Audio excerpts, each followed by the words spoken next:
So the first thing we're going to do today is we're going to collect some data to make a quadratic regression model.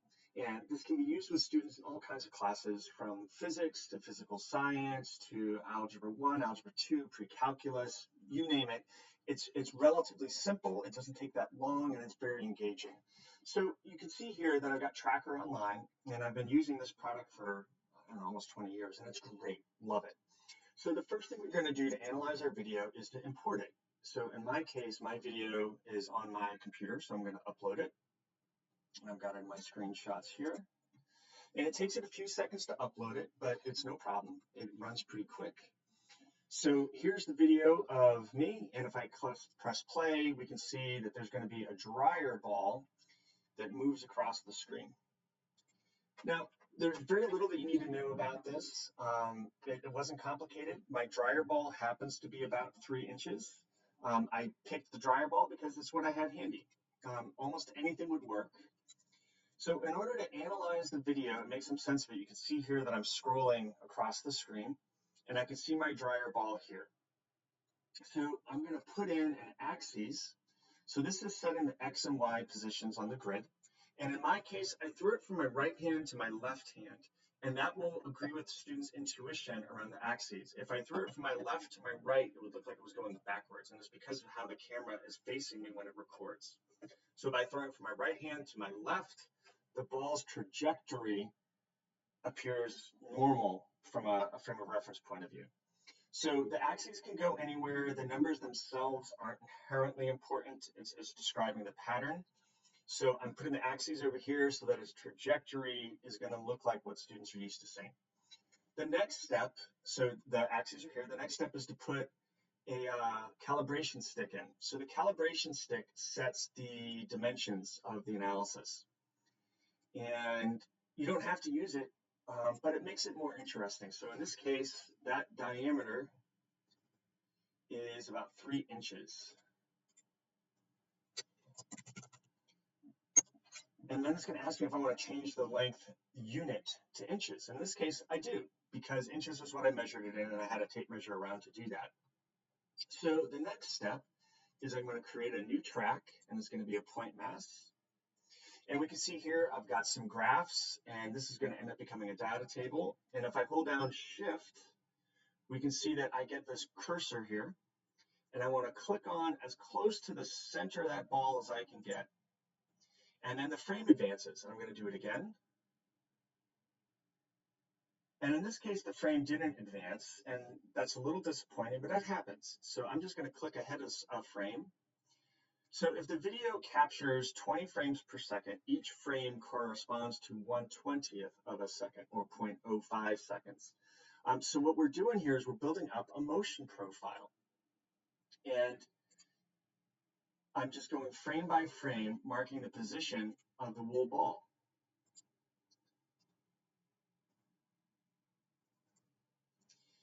And there's going to be some variation, which is fine. It's not always going to be perfect.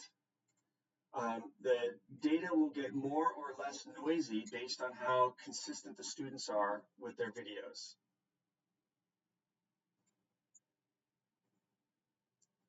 So you can see here I'm getting a nice parabola, and that's not surprising because that was the goal of what we're looking for. And in my case, if you think of each frame representing 5 100ths, so that'd be a tenth, 2 tenths, 3 tenths, 4 tenths. I'm almost at half a second of data here. And you can see that there's some distortion in the image. It can be really hard to know exactly where the ball is, and that's okay. That introduces the whole idea that data can be fuzzy. You'll notice also that I filmed this just using the camera on my computer. Nothing fancy or special, no big elaborate setup.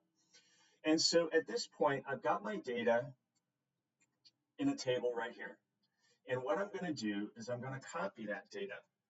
And it would be great if I could plop it directly into Desmos, but that often doesn't work as well as we might like it to. So in this case, I'm going to go ahead and copy it and paste it into Google Sheets first. And you'll notice I've got some weird looking numbers here, and we're not going to want to use those numbers. So I'm going to convert the format, excuse me, I'm going to right click and convert to numeric.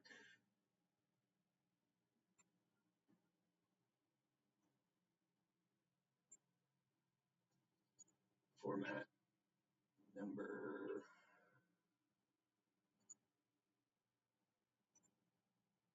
So now the scientific notation has gone away, and with the exception of the first cell, so let's fix that one.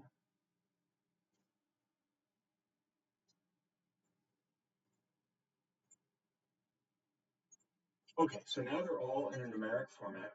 I don't need my x coordinate for this analysis, so I'm just going to go ahead and delete that. So now I've got my t coordinate, and this is relative to the start of the video. And again, it doesn't really matter. And in this case, I'm going to copy it now with Control C, and I'm going to paste it into Desmos. And I should get a nice table here, which I do. And we can see here that there's a nice parabolic curve that seems to appear. And if I click on this upper left where it says add regression, I'm going to go ahead and do that. And I'm going to pick a quadratic regression. And that's going to give me a line here that is really close to fitting my data. And I get an R squared of 0.95, which is excellent. And this is real world data. So at this point, the students have an equation with an A, B, and C term. They also have a graph that they can use that can help them think about where their roots are and how their coefficients are related to their roots. So this is just a quick example of doing something simple like tossing a ball in front of a camera, using Tracker Pro to collect some data points on it, formatting the data a little bit in Google Sheets, and then transferring it into Desmos to do a regression and a graphing. So I hope this is helpful. Thanks.